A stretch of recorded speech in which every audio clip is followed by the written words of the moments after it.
Right, today we are following up on a previous weed treatment I did, showing some natural brush killer, how to make it, how to use it.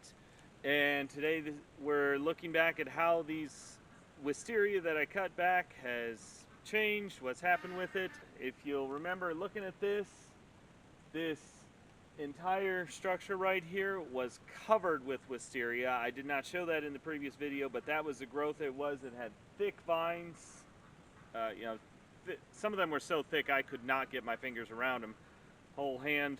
There were several of those. They were grown up thick, actually making an entire roof over that, as well as hanging down. Well-established plant, a lot of woody growth.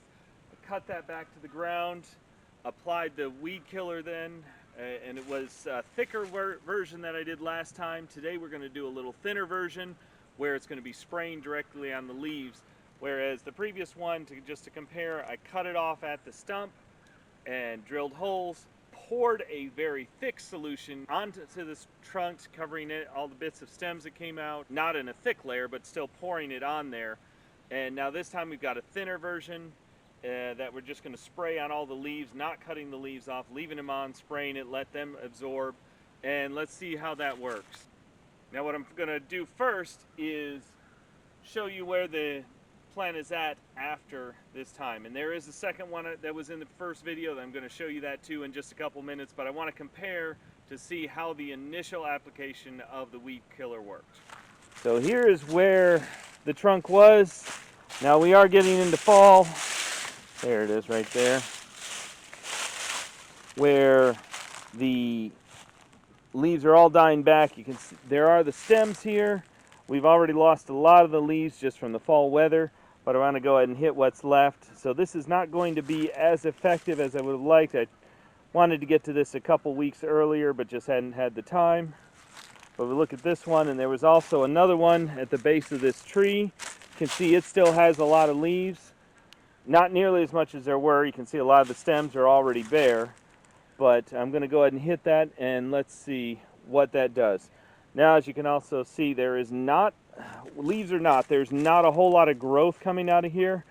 Whereas this was, if we back out, these leaves were covering this entire area. The branches had grown out. In fact, actually, there was a bush of the wisteria right here, which I took down. And all that's left is the stump, and a few branches have grown back, but considering the several weeks that it had been in that time previous to the treatment, it covered this entire area with very long branches covered in thick leaves. Some of them were as much as 10-20 feet long, and now as you can see what's left, the longest ones might be 5 feet, if that, and they're very, very thin, as opposed to the extremely thick woody branches that we had before. Now, as I said, this is a thinner solution, much higher concentration of the vinegar and much less salt. And we're just going to take this and spray it on all the leaves. Now, you always want to remember, be careful. Do not hit anything that you don't want to kill. The bigger plants, like the tree over here, it will not kill the tree hitting this, but it might hurt it a little bit. It might stun its growth a little bit. And I'll tell you, I am hitting some grass here, and yes, it will kill some of the grass. That's not a big issue. It will grow right back as this will wash away. But I think I'm trying to hit some of the stems too. The leaves are the main part to hit, but as there aren't as many of those, I want to make sure I hit the stems at least. And go ahead and hit the stump itself again. Not going to hit a whole lot with that. But there we go with that.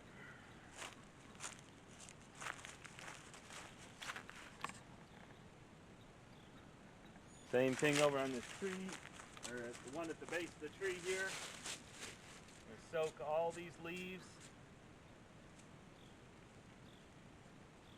Let them absorb it up. Get the stump here a little bit for good measure. I know because of the cold weather coming, a lot of these are already dried up. All of them have started to dry up a little bit. Hopefully this will just finish the process. Here's another weed that's not the Wisteria, but one we don't want growing. Then come over here, get what's left of this one.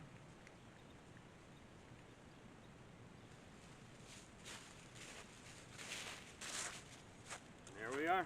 Here we are again with the same ingredients as we had for the other brush killer. It's just going to be in different proportions because instead of pouring, we're going to be spraying this. So you want more of the liquid, less of the solid. Again, same ingredients, standard cheap plain table salt, white vinegar. Doesn't have to be white, but you might as well get the cheap stuff because all you're doing is using it to kill the plants. And a clear liquid dish soap. Now it does not have to be clear, but you not knowing what kind of dyes may be in a particular soap, that's why I recommend the clear.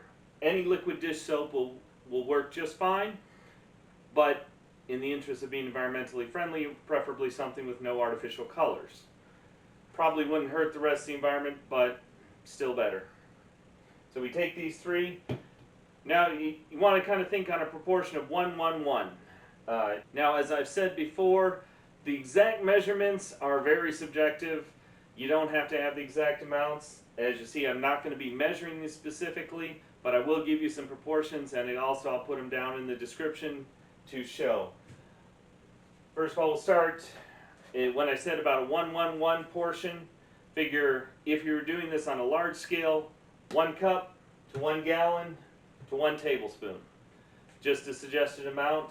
But in this case, I'm not making that large a volume. It's going to just hit 2 little plants.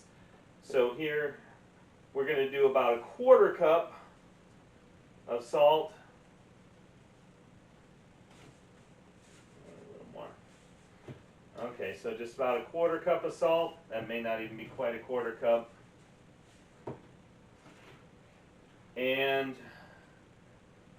let's go ahead and put the soap in, put in the smaller quantities first. About a 1/4. That's going to throw my proportions off a little bit.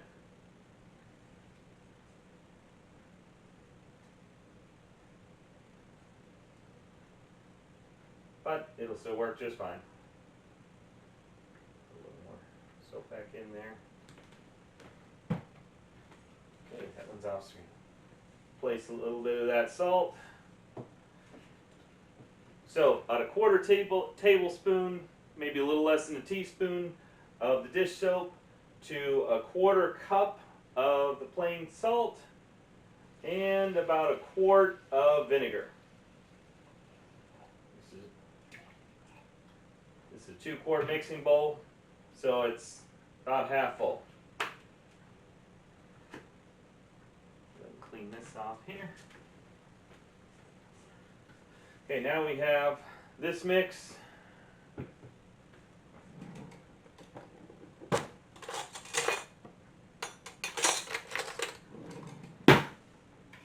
a little spoon, mix it up.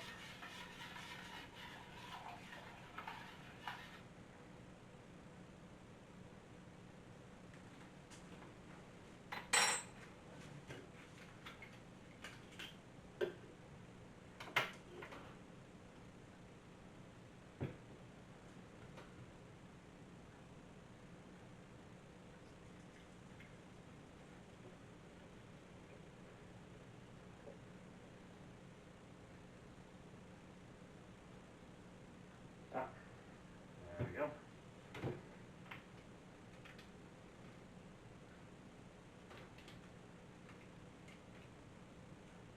Now it did not have to be filled quite that full.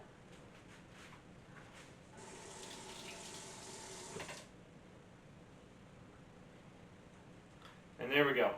Now ideally you could use a larger bottle so you won't have to refill as much, but it works just as well. Just make sure too you keep it mixed up. It may settle, but just give it a little quick shake right before you use it. Right, here's the other bush. If you can see well enough, you can see it's already starting to dry up again because we have already had our first freeze, and I was trying to get out here before that, but it's still pretty well intact. The leaves will be there, they can absorb a lot. To kind of back up, this bush before it was treated, it actually get his input here too.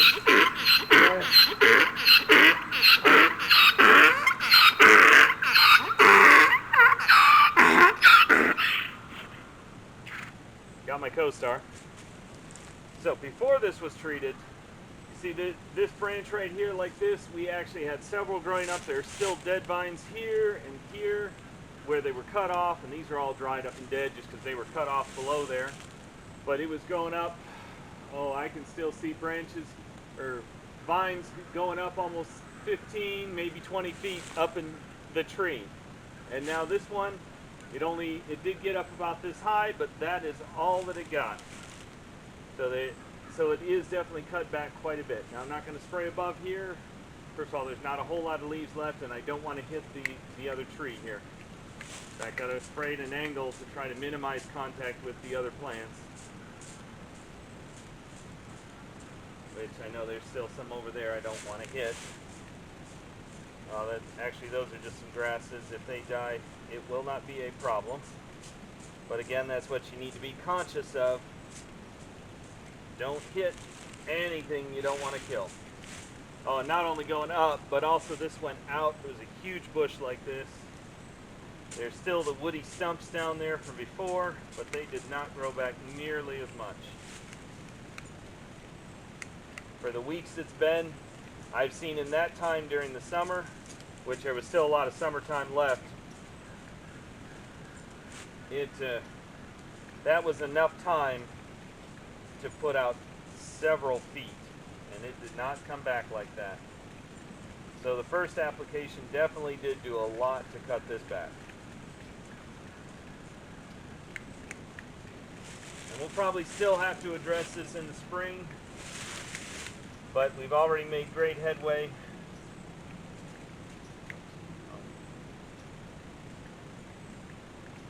And I believe this will just be one more tap to cut it back even further where it won't recover as far. Considering how tough Wisteria is, this has already proven to be quite a success.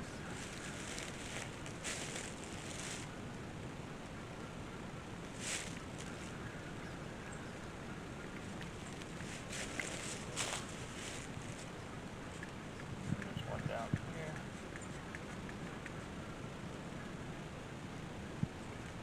And that's it. All the applications you can see, even though I suggested having a bigger bottle, this pretty much proved to be enough. This little bottle right here. So the treatment on those two plants, and this was the second treatment. So that is 8 ounces. 8 ounces of vinegar, salt, and dish soap. At about $1 to $2 a gallon, depending on what it costs in your area for the vinegar. A few cents for salt, a few cents for the soap. And that's at a gallon. That's about 1/16 of a gallon. You're talking about 20 cents to treat both of these. Probably a comparable price on the first treatment. So far, this whole treatment getting rid of all these weeds has cost less than 50 cents. Let's see how it looks in the spring.